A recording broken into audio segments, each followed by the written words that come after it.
What's up, guys? Cole Parker here, back again working on the LSZ. We've been working all week on basically one thing, and that's the fuel system. We've been testing different ways to see which way we can get it running the best, and we've had some issues. So I've had issues going on with I guess the injectors is what I've narrowed it down to. We got, as you guys know, the whole fuel system is new, and everything except the injectors, everything is brand new, everything's set up and hooked up except the injectors. So, and they were out of a Corvette. I bought the injectors and rail off a guy, but I used aftermarket rails. So anyways, that's what we've been working on all week this week. We seem to be having a pressure issue, something like that. Anyways, the motor is flooding out, and you ask how, well, I guess a leaky injector, stuck injector, something like that.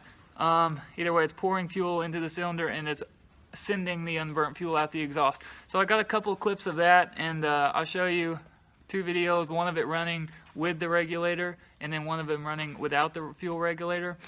And what the pressure regulator does is it regulates pressure. So supposedly LS needs about 55, 58 psi to run, and whenever I hook 58 psi to it, it floods out. It starts sending too much fuel in. So, but for some reason the motor runs without a fuel pressure regulator, which shouldn't happen, but it does. So that's something we're working on this week, and got a couple different theories on what it is.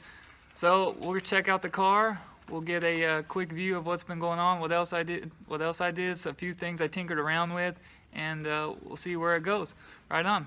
So aside from working with the fuel system all week, I got a couple other things. I got a radiator hose, which fit perfect.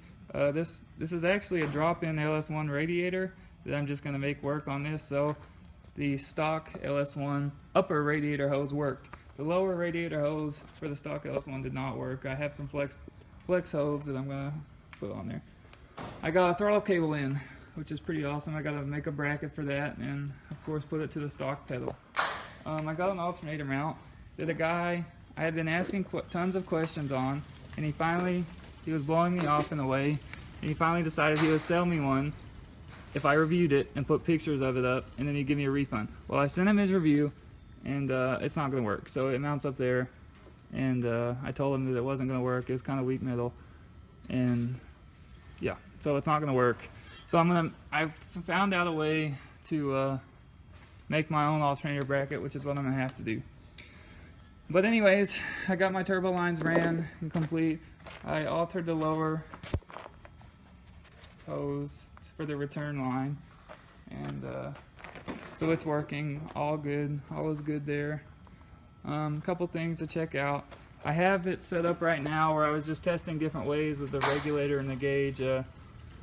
So yeah, I got all the injectors out and I was testing them like I said. I'm waiting on a new set of injectors, they'll be in. And then I'm going to test those before I put them in, make sure they're all good. And we'll go from there. So beyond that, my list is getting short. I got a little bit to do, plenty of time.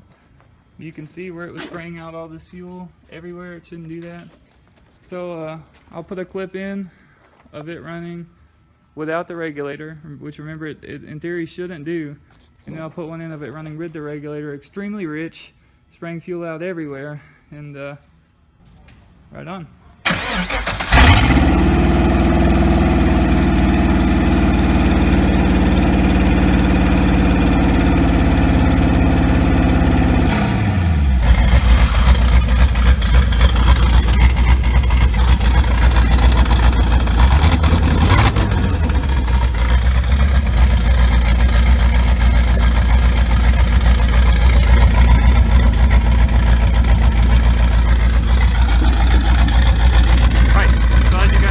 The video right there, the first one was it running with no fuel pressure regulator.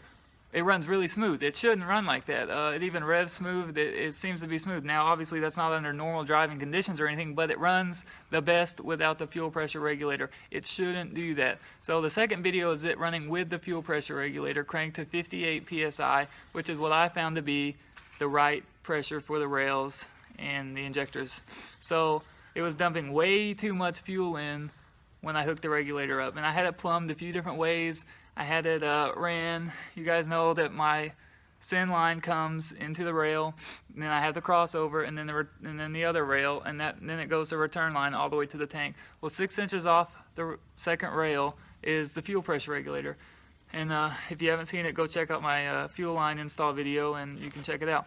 But every time I hook the regulator up and I set it to no matter what PSI, it sends way too much fuel in. So I've got the guy sending me another regulator. We're going to see if that's the issue. I bench tested the injectors 2 different ways. I've tried it on the stock rail with the wall burrow to it and see if it would leak any, and they weren't leaking. So we got a few different things to test, but that's basically all I've been tinkering with this week. And yeah, so you saw the other things I've been working on, and just small stuff left, really just small things, which are always the issue of a project car.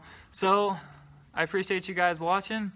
As always, check out my other videos on the build. Go into more detail whenever I get this worked out. We got some small stuff to hit, and we'll go from there. So appreciate you guys watching. We'll see you next time.